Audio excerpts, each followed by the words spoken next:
Hello friends, എല്ലാവർക്കും good morning. അപ്പോൾ ഇന്നത്തെ ഒരു സൂപ്പർ ഹിറ്റ് വിശേഷത്തിലേക്ക് എല്ലാവർക്കും സ്വാഗതം. അങ്ങനെ നമ്മുടെ പിങ്കിയെ വിളിച്ച് ഈ പവിത്ര പറയുകയാണ്, പിങ്കി ചേച്ചി ഇവിടെ വലിയ സംഭവങ്ങളൊക്കെ നടന്നു ചേച്ചി. പിന്നെ വേറൊരു കാര്യം കൂടി ഉണ്ടേ, അർജുനേട്ടൻ്റെയും നയനയുടെയും കല്യാണം തീരുമാനിച്ചിരിക്കുകയാണ്.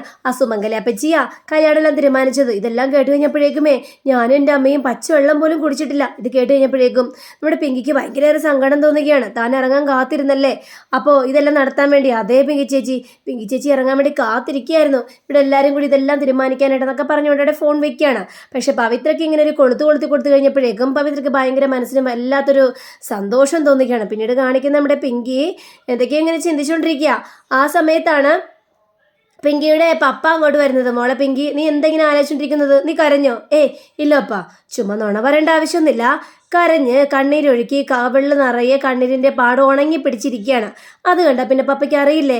എന്തിനാ മോളെ നീ എന്തിനിങ്ങനെ കരയുന്നത്? നിനക്ക് എന്തെങ്കിലും പ്രശ്നമുണ്ടോ? എന്തെങ്കിലും പ്രശ്നമുണ്ടെങ്കിൽ പപ്പയോട് പറ. ദേ, നിന്റെ മുഖവും നോക്കിയിരിക്കുന്ന ആളല്ലേ ഈ പപ്പ. അപ്പം പപ്പയോട് ഒരു കാര്യവും മറയ്ക്കേണ്ട ആവശ്യമൊന്നുമില്ലല്ലോ. മോള് പപ്പയോട് കാര്യങ്ങൾ തുറന്ന് പറ എന്ന് ചോദിക്കുകയാണ് നമ്മുടെ പിങ്കിയുടെ പപ്പ. ഇത് കേട്ട് കഴിഞ്ഞപ്പോഴേക്ക് പിങ്കിയാണെങ്കിൽ കുറച്ച് മുമ്പ് എന്നെ പവിത്ര വിളിച്ചായിരുന്നു പപ്പ. പവിത്ര വിളിച്ചിട്ട് പറയുകയാണ്, അർജുൻ്റെയും അതേപോലെ തന്നെ നയനയുടെയും കല്യാണം തീരുമാനിച്ചുവെന്ന്. ഞാൻ ഇറങ്ങാൻ കാത്തിരിക്കുകയായിരുന്നു. അതിനർത്ഥം ഇതല്ലേ പപ്പ? ഇത് കേട്ട് കഴിഞ്ഞപ്പോഴേക്കും അതെ, അത് തന്നെയാണ്. നീ ഇറങ്ങാൻ കാത്തിരിക്കുകയായിരുന്നു. കാരണം അവരുടെ സംസാരത്തിൽ നിന്ന് എനിക്ക് പല കാര്യങ്ങളും മനസ്സിലായതാണ് മോളെ പിങ്കി. ഇനി ഇതൊന്നും ഇങ്ങനെ നീട്ടിവെക്കേണ്ട കാര്യമൊന്നുമില്ല. അവരെന്ത് വേണമെങ്കിലും ചെയ്യട്ടെ. ഇപ്പം മനസ്സിലായില്ലേ? നീ ആ വീട്ടിൽ അവർക്ക് വേറൊരു പുല്ല് വിലയായിരുന്നു എന്ന്. ഇനി എത്രയും പെട്ടെന്ന് നിന്റെ വിവാഹം കൂടി നടത്തണം, അതാണ് വേണ്ടത് എന്നൊക്കെ ഇങ്ങനെ സംസാരിച്ചുകൊണ്ടിരിക്കുമ്പോൾ നമ്മുടെ പിങ്കിക്ക് അത് കേൾക്കാനുള്ള താല്പര്യമില്ല. അങ്ങനെ പിങ്കി നേരെ അവിടെ നിന്ന് എണീറ്റ് പോയി കഴിഞ്ഞപ്പോഴേക്കുമാണ് ഈ പിങ്കിയുടെ പപ്പ മറ്റൊരു കാര്യം ശ്രദ്ധിക്കുന്നത്. കാരണം ബാഗിൻ്റെ സിബ് തുറന്നു കിടക്കുകയായിരുന്നു. ആ ബാഗിൻ്റെ സിബ് തുറന്നു കിടക്കുമ്പോൾ സിബിൻ്റെ ആ ഉള്ളിൽ നിന്ന് കുറച്ച് കവറും സ്വർണ്ണവും ഇങ്ങനെ കിടക്കുകയാണ്. അപ്പോൾ ഇത് കണ്ടു കഴിഞ്ഞപ്പോഴേക്കും ഇയാളാകെ ഞെട്ടിപ്പോയി. ദൈവമേ, അപ്പോൾ ആ ഇന്ത്യവരത്തിൽ നിന്ന് കാണാതായ സ്വർണ്ണം ഇതാണോ എന്നൊക്കെ വിചാരിച്ച് ഇയാൾ ആ സ്വർണം കൈകൊണ്ട് എടുക്കുകയാണ്. അപ്പോൾ ഈ പിങ്കിയുടെ പപ്പ അർജുൻ്റെ അമ്മ പറഞ്ഞ കാര്യങ്ങളെക്കുറിച്ച് മുഴുവൻ ആലോചിക്കുകയാണ്. ദൈവം ഇനി എന്ത് ചെയ്യും? അങ്ങനെ ഇയാൾ ആ സ്വർണ്ണമൊക്കെ എടുത്ത് ഇങ്ങനെ നോക്കി സ്വർണം കൊണ്ട് നേരെ പിങ്കിയുടെ അടുത്തേക്ക് ചെല്ലിക്കുകയാണ്. പിങ്കിയുടെ അടുത്ത് ചെന്ന് കഴിഞ്ഞപ്പോഴേക്കും പപ്പ വന്നോ? പപ്പയ്ക്ക് ഇഷ്ടപ്പെട്ട് നല്ല ചൂട് ചപ്പാത്തിയൊക്കെ ഉണ്ടാക്കി വെച്ചിട്ടുണ്ട്. പപ്പ ഇരിക്കുക, ഞാൻ വിളമ്പിത്തരാം എന്നും പറഞ്ഞുകൊണ്ട് നിൽക്കുമ്പോൾ അതൊക്കെ ഇരിക്കട്ടെ, ഇതെന്താ പപ്പ? അപ്പോൾ കവറിനകത്താണെങ്കിൽ സ്വർണ്ണം ഇരിക്കുന്നത്. അപ്പം എനിക്ക് മനസ്സിലായില്ല കാര്യം എന്താണെന്ന്. ഇതെന്താന്ന് പറ, നീ തന്നെയാ പറയേണ്ടത്. പപ്പ ഒരു സാധനം കൊണ്ടത് ഇങ്ങനെ വെച്ച് കഴിഞ്ഞിട്ട് അത് എന്നോട് ചോദിച്ചാ ഞാനെന്ത് പറയാനാണ് പപ്പ? എനിക്ക് മനസ്സിലായില്ല. എന്താ പപ്പ ഇത്? ഇതെന്താണെന്ന് നിനക്ക് അറിയില്ലേ? നിന്റെ ബാഗിൽ നിന്ന് കിട്ടിയതാണ്. എൻ്റെ ബാഗിൽ നിന്നോ? എൻ്റെ ബാഗിൽ നിന്ന് ഇതെങ്ങനെ കിട്ടി? അത് ഞാനല്ലേ നിന്നോട് ചോദിക്കേണ്ടത്. നിന്റെ ബാഗിൽ ഇതെങ്ങനെ വന്നു എന്നാണ് എനിക്ക് അറിയേണ്ടത്. എന്താ പപ്പ കാര്യം? എന്താന്ന് വെച്ചാൽ തുറന്നു പറപ്പാ, എനിക്ക് മനസ്സിലാവുന്നില്ല പപ്പ. ഞാൻ മനസ്സിലാക്കി തരാം എന്നും പറഞ്ഞുകൊണ്ട് അതിൻ്റെ ഉള്ളിൽ നിന്ന് കുറേ സ്വർണ്ണങ്ങൾ എടുത്തിട്ട് നേരെ മേശപ്പുറത്ത് അങ്ങോട്ട് നിരത്തുകയാണ്. അപ്പപ്പ ഇതെന്തോ അപ്പ? ഇത് സ്വർണ്ണാഭരണങ്ങൾ. ഇന്ത്യ വരത്തിൽ നിന്ന് അരുന്ധതിയുടെ മോഷണം പോയ സ്വർണ്ണാഭരണങ്ങളില്ലേ, ഇത് തന്നെയാണ്. ഇത് നിന്റെ ബാഗിൽ നിന്നാണ് കിട്ടിയത്. ഇത് കേട്ട് കഴിഞ്ഞപ്പോഴേക്കും പപ്പ അതെങ്ങനെ എൻ്റെ ബാഗിൽ വന്നു പപ്പ? അതാണ് ഞാനും ചോദിക്കുന്നത്. ഇത് നിന്റെ ബാഗിൽ എങ്ങനെ വന്നു പിങ്കി? അതാണ് എനിക്കറിയേണ്ടത്. അതിനുള്ള കാര്യം നീ പറഞ്ഞു. ഇല്ല പപ്പ, എനിക്കറിയില്ല പപ്പ. എനിക്കിതൊക്കെ എന്തിനാ പപ്പ? ഞാനൊരിക്കലും മോഷ്ടിക്കില്ലെന്ന് പപ്പയ്ക്ക് അറിയില്ലേ? ഇതെങ്ങനെ എൻ്റെ ബാഗിൽ വന്നു എന്ന് എനിക്കറിയില്ല പപ്പ. തീട്ടഞ്ഞപ്പോഴേക്കും ഇത് നിന്റെ ബാഗിൽ വന്നു. ഇപ്പോൾ ചില കാര്യങ്ങളെല്ലാം മനസ്സിലായില്ലേ? അതെ പപ്പ.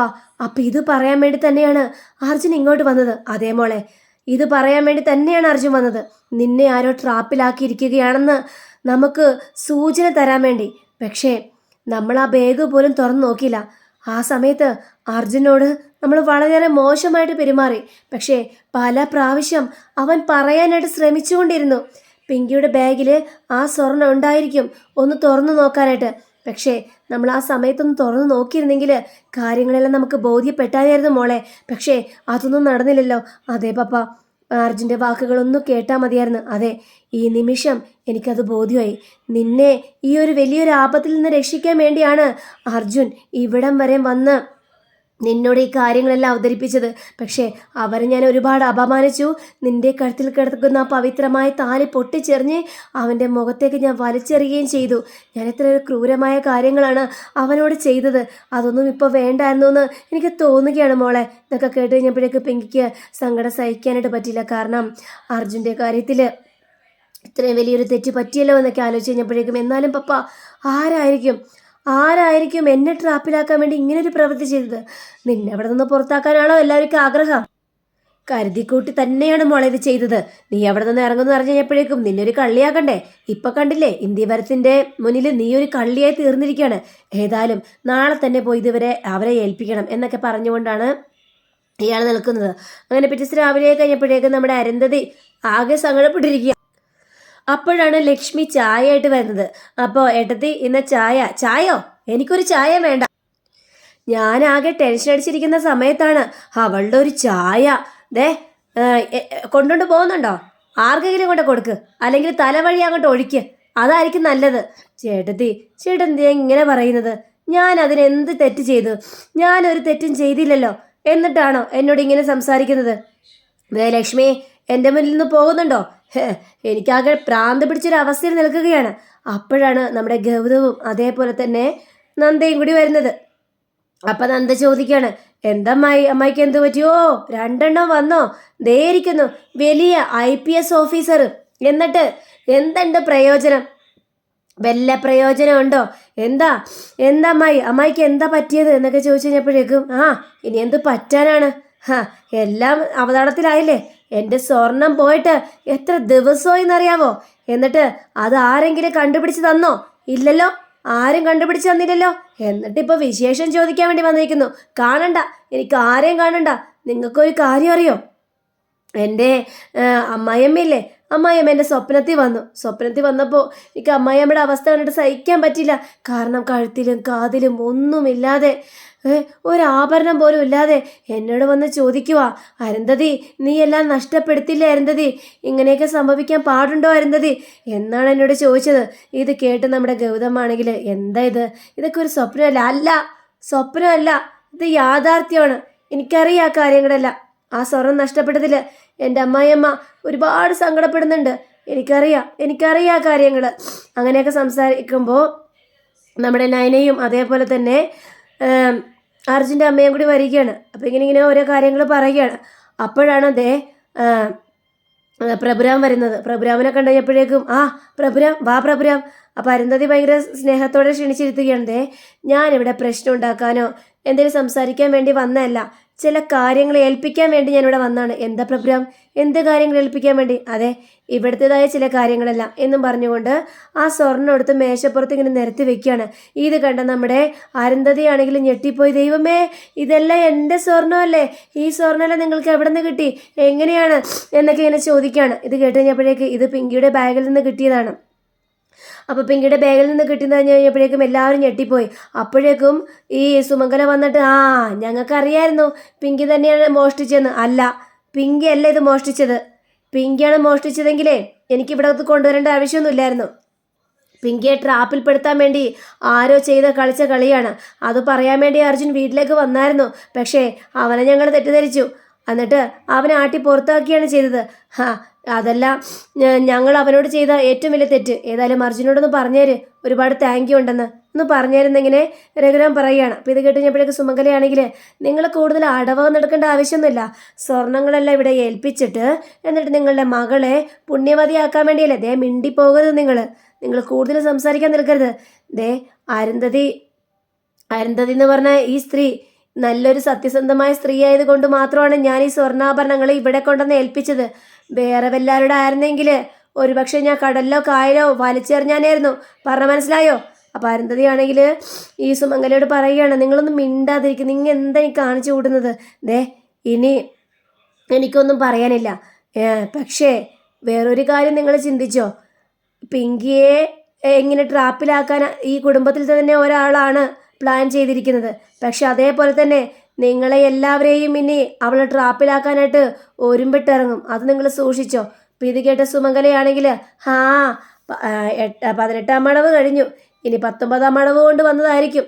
എന്താ വേണ്ടത് ഞങ്ങൾക്കറിയാം, നിങ്ങളേതായാലും പോയാട്ടെ എന്നൊക്കെ പറഞ്ഞുകൊണ്ട് ഞാൻ പോകാൻ തന്നെയാണ് വന്നത്, പക്ഷേ ചില കാര്യങ്ങളെല്ലാം ബോധിപ്പിക്കണമല്ലോ, അതിനു വേണ്ടി കൂടി തന്നെയാണ് എന്നും പറഞ്ഞുകൊണ്ട് ഇയാൾ അവിടെ നിന്ന് ഇറങ്ങിപ്പോവുകയാണ്. ഇറങ്ങിപ്പോയി കഴിഞ്ഞപ്പോഴേക്കും നമ്മുടെ സുമംഗല വന്ന് അരുന്ധതിൻ്റെ അടുത്ത് വന്നിരുന്നിട്ട്, ഏട്ടത്തി ഇതൊന്നും വിശ്വസിക്കാൻ നിൽക്കരുത്, ഇതൊക്കെ വെറും അയാളുടെ അടവാണ്, അടവുമായിട്ട് വന്നിരിക്കുകയാണ്. ഇനി എന്തടവ്?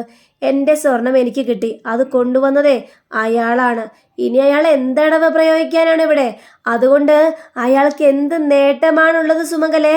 നീയൊന്നും മിണ്ടാതിരിക്കുക, നീ അനാവശ്യ കാര്യങ്ങളൊന്നും ഇവിടെ സംസാരിക്കാനായിട്ട് നിൽക്കണ്ട എന്ന് പറഞ്ഞുകൊണ്ട് അപ്പോൾ നമ്മുടെ ലക്ഷ്മിയാണെങ്കിൽ എന്നാലും അത് പിങ്കിയുടെ ബാഗിൽ വെച്ചത് ആരായിരിക്കും, അതൊന്നും അറിഞ്ഞാലേ മതിയാവുള്ളൂ. അപ്പം ഇത് കേട്ടുകൊണ്ടിരുന്ന നമ്മുടെ നയനയാണെങ്കിൽ അവിടെ നിന്ന് എസ്കേപ്പ് ആകാനായിട്ട് ശ്രമിക്കുകയാണ്. അപ്പം ഇതെല്ലാം നന്ദ ശ്രദ്ധിക്കുന്നുണ്ട്.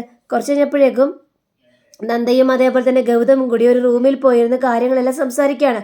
എന്നാലും പിങ്കിയുടെ ബാഗിൽ നിന്ന് ഇത് കണ്ടെത്തേണ്ടി വന്നല്ലോ. അതെ, പക്ഷെ പിങ്കി ഇതൊരിക്കലും മോഷ്ടിക്കില്ലെന്ന് നമുക്കറിയാലോ ഗൗതം സാർ. ഇത് പിങ്കിയെ ട്രാപ്പിലാക്കിയത് തന്നെയാണല്ലോ. പക്ഷെ ആര് ട്രാപ്പിലാക്കാൻ വേണ്ടി? അങ്ങനെ ട്രാപ്പിലാക്കാൻ കഴിയുള്ള ആൾക്കാരുണ്ടോ? ഉണ്ടല്ലോ. കാരണം പിങ്കിയെ ഇവിടെ നിന്ന് ഓടിക്കാൻ അതിയായി മോഹിച്ചിരുന്നത് ആരാണ്? എന്താ നന്ദ പറഞ്ഞു വരുന്നത് ആരാണ്? അതെ, അത് തന്നെ, നയന തന്നെ. നയനയെ തന്നെയാണ് എനിക്ക് സംശയം. പക്ഷേ ഇതിലെന്തൊക്കെയോ കളിയുണ്ട്. പക്ഷേ നിങ്ങൾക്കതൊന്നും തോന്നില്ല, കാരണം നിങ്ങളുടെ കളിക്കൂട്ടുകാരത്തി ആയിരുന്നില്ലേ. പക്ഷേ ഒരു കാര്യം ചിന്തിക്കണം ഗൗതം സാർ, അർജുനോടൊപ്പം നല്ല കൂട്ടും കളിയും ചിരി വർത്തനൊക്കെ ഉണ്ട്. പക്ഷേ എന്തുകൊണ്ട് ഗൗതം സാറിൻ്റെ കൂടെ വർത്താനം പറയാൻ പോലും ഇതുവരെ നയന വരുന്നില്ല? അപ്പം അതിലെന്തോ കള്ളക്കളി ഉണ്ടായിട്ടല്ലേ? അതവള് മുമ്പ് അങ്ങനെ തന്നെയാണ്, അർജുനോട് കൂടി തന്നെയാണ് കൂട്ടുകൂടി നടക്കുന്നത്. എനിക്ക് അങ്ങനെയല്ല തോന്നിയത്. കാരണം അവള് കാക്കിയെ പേടിക്കുന്നുണ്ട്. പല ഗൂഢാലോചനകളും കള്ളത്തരും ക്രിമിനലും മൈൻഡുള്ളവരുടെ മനസ്സിൽ കാക്കിയെ എപ്പോഴും പേടിയായിരിക്കും. അവരുടെ എന്തെങ്കിലും കള്ളത്തരം കണ്ടുപിടിക്കുമോ എന്നുള്ളൊരു ഭയം അവരുടെ മനസ്സിൽ എപ്പോഴും ഉണ്ടാകും. അതുകൊണ്ട് തന്നെയാണ് ഗൗതം സാറിൻ്റെ അടുത്ത് വരാനായിട്ട് അവൾക്ക് പേടി. ഇനി നമ്മൾ കളി ആരംഭിക്കാനായിട്ട് പോവുകയാണ്. പിങ്കി പഴയതുപോലെ തന്നെ ഇങ്ങോട്ട് വരണം, എന്നിട്ട് നമുക്ക് ആ പഴയ കളി വീണ്ടും ആരംഭിക്കണം. താൻ എന്താ പറഞ്ഞു വരുന്നത് എന്ന് ചോദിച്ചു കഴിഞ്ഞപ്പോഴേക്കും ഞാനത് തന്നെയാണ് പറഞ്ഞു വരുന്നത്. പിങ്കി ഇങ്ങോട്ട് തിരിച്ചു വന്നു കഴിഞ്ഞാൽ നയന വീണ്ടും എന്താ ചെയ്യാൻ പോകുന്നത് നമുക്കറിയാലോ. അപ്പോൾ വീണ്ടും ആ പഴയ കളി നയന കളിച്ചിരിക്കും. അങ്ങനെ കളിച്ചു കഴിഞ്ഞാൽ പിന്നെ നയനയുടെ മേലിലായിരിക്കും നമ്മളുടെ കണ്ണ്. ഇന്നു മുതൽ നയനയുടെ മേളിൽ നമ്മളുടെ കണ്ണുണ്ടാകും, അത് ഉറപ്പുള്ള കാര്യം തന്നെയാണ് എന്നിങ്ങനെ ഗൗതമിനോട് പല കാര്യങ്ങളും പറഞ്ഞ് ബോധിപ്പിക്കുകയാണ്. അപ്പോൾ ഗൗതമിന് മനസ്സിലായി ഇനിയിപ്പോൾ അവളുടെ മേലൊരു കണ്ണുണ്ടാവണമെന്ന്. ശരിയാണെന്താ, ഏതായാലും നമുക്കിനി നയനയുടെ മേളിലൊരു കണ്ണുണ്ടായിരിക്കണം, അത് ഉറപ്പുള്ള കാര്യം തന്നെയാണ് എന്നൊക്കെ പറഞ്ഞുകൊണ്ട് നയനയ്ക്ക് വാക്ക് കൊടുക്കുകയാണ്. അപ്പം അങ്ങനെ നന്ദയ്ക്ക് വാക്ക് കൊടുക്കുകയാണ്. അപ്പം അങ്ങനെയും കാണിച്ചുകൊണ്ടാണ് നമ്മുടെ ഇന്നത്തെ ഇവിടെ അവസാനിച്ചിരിക്കുന്നത്. അടുത്ത കാത്തിരിക്കുക, സബ്സ്ക്രൈബ് ചെയ്യുക. എല്ലാവർക്കും നല്ലൊരു ദിനം ആശംസിച്ചുകൊണ്ട് തന്നെ നമസ്കാരം. Thank you. ബൈ.